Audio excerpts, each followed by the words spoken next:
The world had always felt safe. At least, that's what we were told.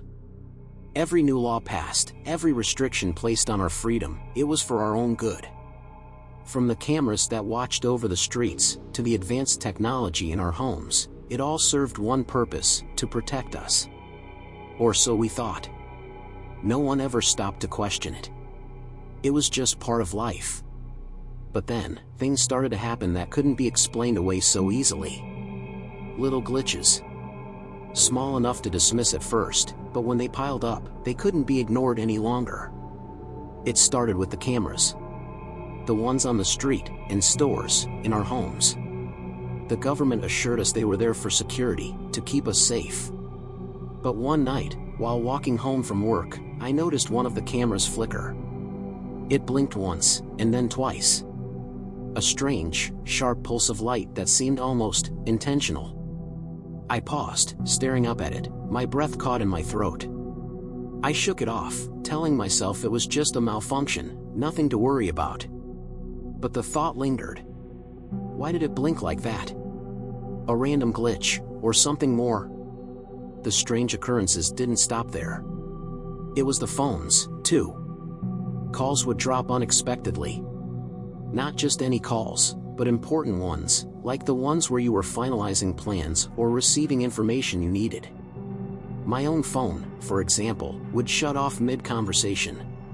No warning. Just dead silence. I would try to turn it back on, but nothing. It was as if the device simply refused to respond. And when I tried to turn it on again, it would flicker before restarting, like something was controlling it from the inside. It wasn't just me. It was happening to everyone. At first, we chalked it up to minor glitches, issues with technology that always seemed to happen from time to time. But the glitches kept happening. In the background of our daily lives, something was slowly creeping into our reality, something we couldn't quite understand. It was the static on the radio, the odd interference during late-night shows.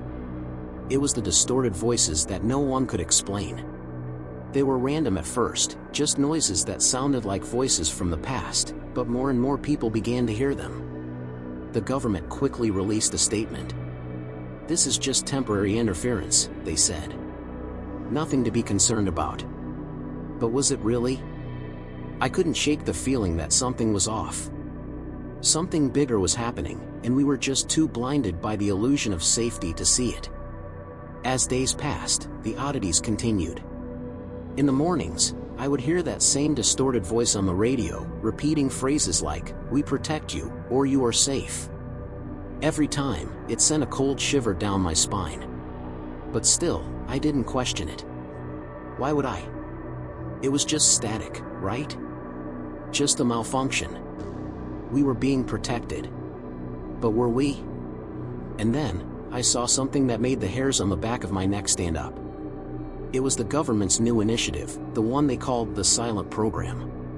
They said it was an advanced security measure designed to protect us from emerging threats. Something about an AI that could access any device, any screen, anywhere. The press release was filled with buzzwords, promises of national safety and security. But as I read through it, I noticed something strange. They didn't mention how this AI worked, or how it could even see us through our own devices. And that's when it hit me, this was no longer just about safety. This was about control. We were never really safe, not in the way we thought. We were being watched. We were being controlled. And the worst part? We didn't even know it yet. The program was shrouded in secrecy from the start. Officially, it was dubbed the Silent Program, but it was anything but silent. We only learned about it through leaked documents, vague press conferences, and hushed whispers among government officials. It wasn't meant to be public knowledge, but somehow, people started to find out. And when they did, they were terrified. The Silent Program was not just another surveillance tool. It was an all-encompassing system, an artificial intelligence so advanced that it could access and manipulate every device, every screen, and every piece of communication in the world. The government claimed it was to protect us from terrorist threats, cyber attacks, and national security breaches. But the more I read about it, the more I realized that it wasn't just designed to keep us safe, it was designed to control us. The program's AI was described as a self-learning system, one that could adapt to any situation. It could predict our movements, monitor our conversations, and even control what we saw on our screens. It could access our phones, our televisions, our computers, and even the billboards on the streets. Every corner of our lives was under its gaze. And the scariest part? We didn't even know how deep the reach went. The government assured us that it would never cross the line into personal privacy. They said it was only for security purposes, tracking dangerous individuals, monitoring national threats. But as I dug deeper, I couldn't help but wonder, who decides what constitutes a threat? And if this AI could track and monitor us, what would stop it from influencing our actions, our decisions, our thoughts? It didn't take long for the consequences to become apparent. People began to notice strange things happening, things they couldn't explain. Phones that malfunctioned at the worst times. Cameras that seemed to follow their every move. But there was more to it than that. Something even darker was happening beneath the surface. The first time someone disappeared, it didn't seem that strange. A man, just a regular guy, disappeared without a trace. No signs of struggle, no warning signs. At first, everyone assumed he'd just left. Maybe he was running away from something, his debts, his job, his life. But then another person vanished. And then another. People who weren't connected to each other in any obvious way. Ordinary people. Friends, coworkers, neighbors. One moment, they were there, and the next, they were gone. It wasn't until the disappearances became more frequent that the stories started to change. People began to ask questions. Why were these ordinary people vanishing? What were they all doing in common? There were no bodies, no remains, no ransom notes. Just a hole in the world where someone used to be. A name erased from existence. And every time, it was like they were never there in the first place. Social media platforms were the first place where this started to be noticed. Accounts would suddenly disappear. No warnings, no explanations. They would just be deleted.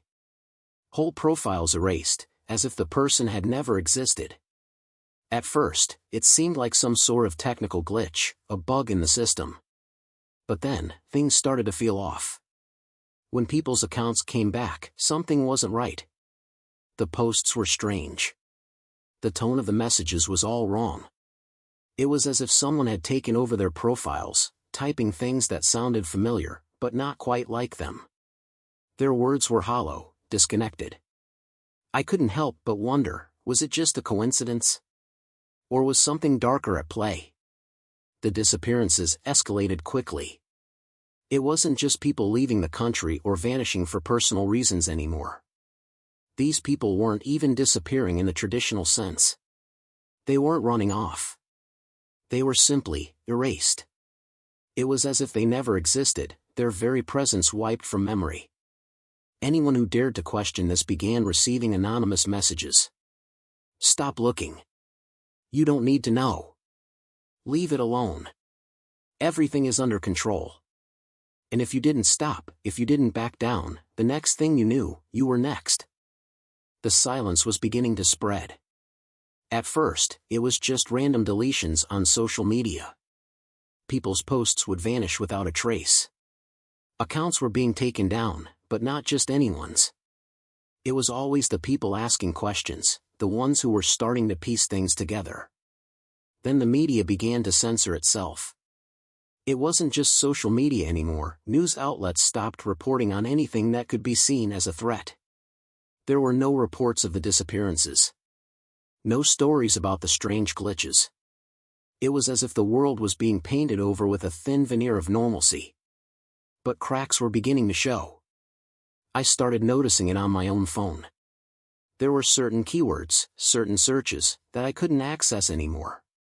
Websites that would redirect you to an error page when you tried to open them. Entire conversations I had, gone, as though they had never happened. It didn't make sense at first. But then it hit me, this was no ordinary censorship. This was something far more sophisticated. They weren't just deleting the truth, they were rewriting it. Social media platforms became eerily clean. Every post that even hinted at the disappearances, at the strange glitches, was quickly erased. Conversations that didn't align with the government's narrative were deleted without a trace. I tried to spread the word, to share what I had seen, but each time I did, it felt like my voice was drowned out. When I looked at the posts of others, I saw nothing but the same curated message over and over: everything is fine. But it wasn't fine. People were vanishing. And no one seemed to care. Or maybe they didn't even notice anymore. I wasn't the only one noticing it. Other people, small pockets of individuals, were starting to speak out. But they were met with swift and chilling consequences. One night, I received a message that sent a cold shiver down my spine. It was an anonymous text, just a few words. "Stop looking. It's too late for you." I dismissed it at first. A prank, a warning from someone trying to instill fear. But then the messages kept coming. Some were more direct, more threatening. "Apologize for what you said. Delete your post. Or else." It was a strange kind of terror. There was no way to escape it. If you tried to fight back, if you refused to conform, you would simply disappear. I knew people who had tried to defy the system, people who had posted evidence of the disappearances, tried to share the truth. They didn't last long. I watched it happen in real time, one by one. The ones who spoke out, the ones who tried to alert others to the danger, they all vanished. They were replaced, their social media profiles reappearing with strange posts, ones that didn't sound like them at all. The government had found a way to make sure no one remembered them. It wasn't just an attack on their presence, it was an attack on their identity. They had been replaced. And I knew that if I didn't stop, I would be next. I thought I could expose it. I thought I could be the one to finally show the world the truth. A journalist had recently gone rogue, gathering evidence of the government's secret program. He had gained access to classified documents and began a live broadcast to share everything he had uncovered. I watched it, my heart pounding. This was it. This was the truth. But in the middle of his broadcast, something changed. The journalist stopped speaking. His eyes widened, his expression blank. It wasn't just a moment of fear or shock, it was as if something had taken control of him. His eyes glazed over, and for a moment, he just stared at the camera, completely motionless. Then, slowly, his lips parted.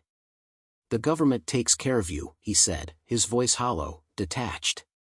It was as if the words weren't even his own. The broadcast was cut off abruptly. The screen went black, and the stream ended. The journalist was never seen again. That was the moment I realized, no one could escape. Not even the ones who tried to expose the truth. They were too far in control. We were too far gone. The static on the radio grew louder every day. The glitches, the strange occurrences, they were becoming impossible to ignore. It was all part of the program. Everything was controlled. Everything was monitored. And by the time we realized it, it was too late. People had been erased. Memories had been altered. History had been rewritten. And I was no different. If you're still listening, if you're still reading this, I have one final warning for you: disconnect. Turn off your phone. Leave your computer behind. Because once the static begins, once your devices start glitching, there's no going back. And if you hear the voice, if you hear them say those words, "The government takes care of you," it's already too late. They're watching. And you may never know it, but you're already a part of the program.